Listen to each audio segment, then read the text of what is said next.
Good morning, কেমন আছেন সব? নিশ্চয়ই ভালো থাকবেন। রেলের স্টকগুলো সেরকম নেই, পিএসইউ স্টক আর কি বলতে গেলে। এটা খুব একটা ভালো পারফরমেন্স করছে না, যেহেতু অনেক উঠেছিল, এখন একটা জায়গায় মানে স্ট্যাগনেন্ট রয়েছে। তো যা একটা আজকে ছোট্ট একটা সফটওয়্যার কোম্পানির কথা বলবো।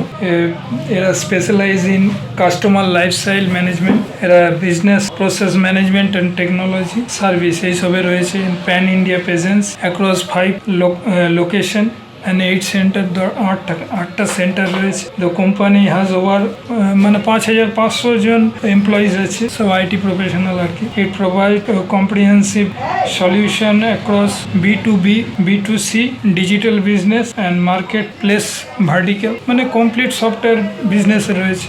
মার্কেট ক্যাপ হচ্ছে 1469 কোটি টাকা, ছোট্ট মার্কেট ক্যাপ। প্রাইস 800 কোটি টাকা। পি 56, পিটা বেশি আছে। বুক ভ্যালু 6.77, আরওসি আছে 22.6%, আরওই আছে 22%। ফেস ভ্যালু 2 টাকা। সেলস আছে, এবারে সেলসটা ঠিক আছে জুনের 61 কোটি টাকা। নেট প্রফিট 7,60,00,000, আর ইকুইটি আছে 43 কোটি টাকা। ইকুইটিটা বেশি আছে। Promoter holding near about 60%, near about না 61% আর কি।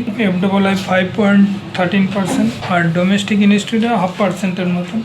ছোট্ট সফটওয়্যার কোম্পানি, বেশি বড় না। যারা রিস্ক নিতে পারবেন এসব নিতে পারেন। এইসব শেয়ার খুব একটা মানে বড় কোম্পানি না, তো বড় কোম্পানি হলে একটা ভরসা করা যায়। এটা ছোটোখাটো একটু রিস্ক, যাদের অ্যাপিটাইট আছে রিস্ক নেওয়ার, ওরা নিতে পারেন। কোম্পানিটার নাম বলছি 1.1 সলিউশন। নাম 1 পয়েন্ট লিখলেই NSE-তে চলে আসবে। ছোটোখাটো সফটওয়্যার কোম্পানি, মানে স্মল ক্যাপের। তো এইসবে দেখতে পারেন, এইসব শেয়ারগুলো বললাম। আর নিজেদের ব্যাপার, যারা রিস্ক নিতে পারবেন তারা এইসব শেয়ারগুলো নিতে পারেন। খুব একটা বড় কোম্পানি না, রিনাউন্ড কোম্পানি না, রিস্কও থেকে যায় এইসব কোম্পানিতে। কিন্তু যেহেতু ছোট্ট, ওই জন্য বললাম 20, 25টা, 50টা নিতেই পারেন শেয়ার। আর বেশি কিছু বললাম না।